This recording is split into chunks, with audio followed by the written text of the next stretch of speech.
الحمد لله نحمده ونستعينه ونستغفره ونؤمن به ونتوكل عليه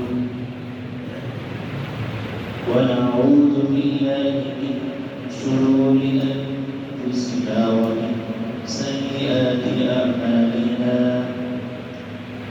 من يهده الله فلا مضل له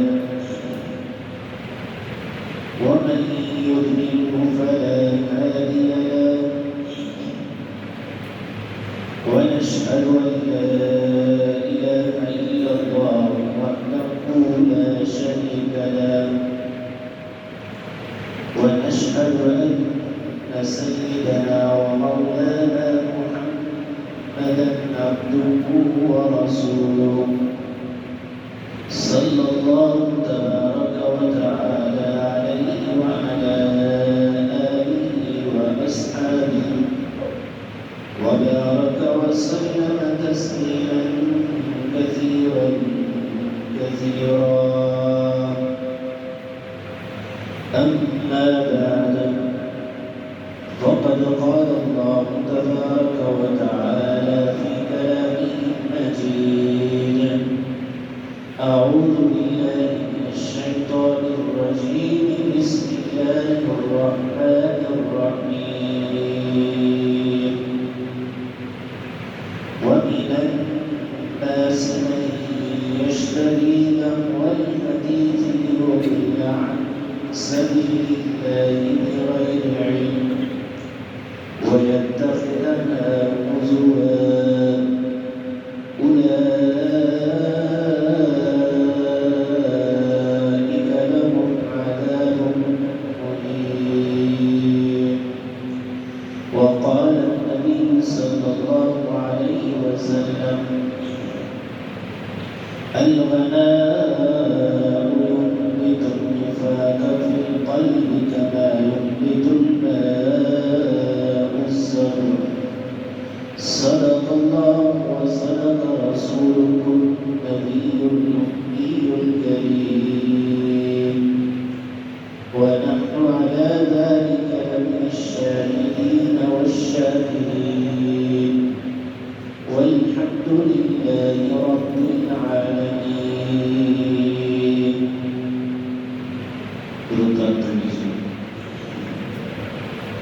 اللهم صل على سيدنا ومولانا محمد وعلى آل سيدنا ومولانا محمد وعلى آل سيدنا ومولانا محمد وبارك وسلم. اللهم صل على محمد عبدك ورسولك وصل على المؤمنين والمؤمنات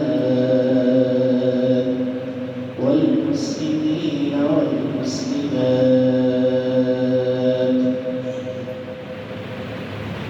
قابل احترام